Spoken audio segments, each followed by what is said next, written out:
जानिए कैसे हुई नारियल की उत्पत्ति। कहते हैं कि कोई भी पूजा पाठ बिना नारियल के अधूरा होता है। हमारे हिंदू धर्म में इसका विशेष महत्व बताया गया है। शास्त्रों में भी इसे बेहद खास माना गया है, इसलिए इसका एक नाम श्रीफल भी है। लेकिन क्या आपको पता है कि ये कहां से आया और धार्मिक कामों में इसको क्यों इतना महत्व दिया गया है? तो चलिए आज हम जानते हैं कि ये कहां से आया है, कैसे हुई इसकी उत्पत्ति। जाने क्या है राजा सत्यव्रत की इच्छा से जुड़ी कथा। पौराणिक कथाओं के अनुसार राजा सत्यव्रत के पास भगवान की कृपा से संसार के सारे सुख संसाधन थे, पर उनके मन की एक बहुत बड़ी इच्छा थी। उनको स्वर्ग का सौंदर्य हमेशा ही आकर्षित करता था, जिसके कारण उनका मन हमेशा से ही पृथ्वीलोक से स्वर्गलोक की यात्रा करने का करता था, पर ज्ञान के अभाव में वो अपनी इस इच्छा की पूर्ति नहीं कर पा रहे थे। जाने राजा सत्यव्रत द्वारा ऋषि विश्वामित्र को अपनी इच्छा बताए जाने से जुड़ी कथा। पौराणिक कथाओं के अनुसार एक बार राजा सत्यव्रत के राज्य में बहुत ही भयंकर सूखा और अकाल पड़ गया, जिससे पूरे राज्य में लोगों के खाने पीने के लाले पड़ गए। उस वक्त उनके राज्य में ऋषि विश्वामित्र भी अपने परिवार समेत रहते थे, जो उस सूखे के समय तप करने अपने परिवार से बहुत दूर हिमालय की चोटियों पर गए हुए थे। ऐसे समय में राजा सत्यव्रत ने अपने राज्य के लोगों की तन मन धन से सेवा और सहायता की। सभी लोगों के खाने पीने का इंतजाम किया। उन सभी लोगों में ऋषि विश्वामित्र का परिवार भी था, जिनकी राजा सत्यव्रत ने देख रेख की जिम्मेदारी ली थी।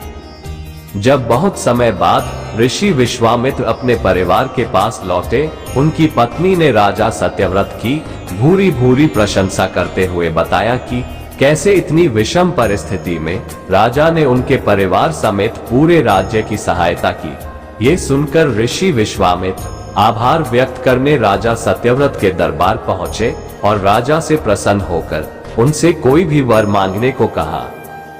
तब राजा सत्यव्रत ने उनको अपनी स्वर्ग जाने वाली मन की इच्छा बताई। ऋषि विश्वामित्र ने राजा सत्यव्रत की इच्छा का मान रखते हुए अपने तपोबल की शक्ति और तेज से धरती और स्वर्ग को जोड़ने वाला एक वैकल्पिक मार्ग तैयार कर दिया, जिससे राजा सत्यव्रत बिना किसी रुकावट के धरती से स्वर्ग की ओर प्रस्थान कर गए।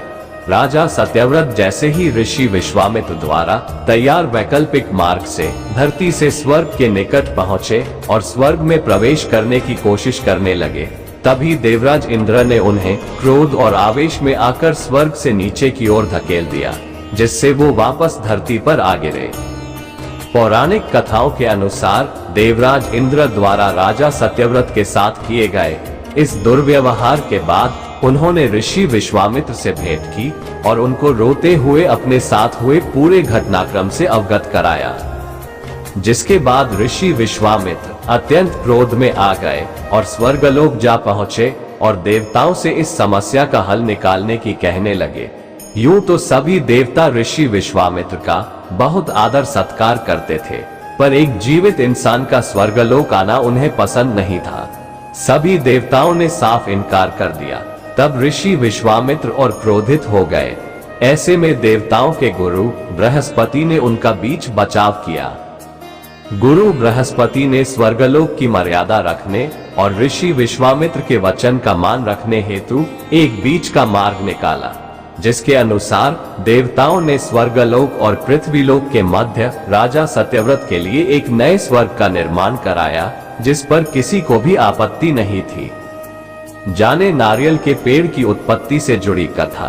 पौराणिक कथाओं के अनुसार जब नए स्वर्ग के निर्माण के फैसले से सभी खुश थे, तब भी ऋषि विश्वामित्र एक चिंता में डूबे हुए थे कि धरती और स्वर्गलोक के बीच होने के कारण कहीं जोरदार हवा चली तो ये नया स्वर्गलोक डगमगा जाएगा, और यदि ऐसा हुआ तो राजा फिर से धरती पर आ गिरेंगे। ऐसे में उन्होंने अपनी इस चिंता के निदान हेतु नए स्वर्गलोक को सहारा देने के लिए पृथ्वीलोक से नए स्वर्गलोक तक एक मजबूत खंभे का निर्माण किया, जो आगे चलकर एक पेड़ के रूप में परिवर्तित हो गया और राजा सत्यव्रत के निधन के पश्चात उनका ही सिर एक फल बन गया।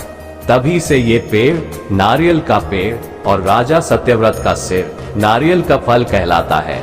उस प्राचीन कथा अनुसार राजा सत्यव्रत को ना इधर का ना उधर का उपाधि दी गई, क्योंकि वो हमेशा के लिए पृथ्वीलोक और स्वर्गलोक के मध्य लटके हुए रह गए।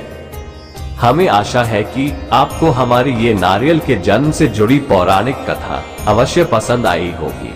अगर कथा आपको पसंद आई हो तो वीडियो को लाइक जरूर करना और अपने दोस्तों के साथ शेयर करना, ताकि वह भी इस पौराणिक कथा के बारे में जान सके। चैनल को सब्सक्राइब जरूर कर देना, क्योंकि हम ऐसी ही पौराणिक कथाएं अपने चैनल पर लाते रहते हैं। धन्यवाद।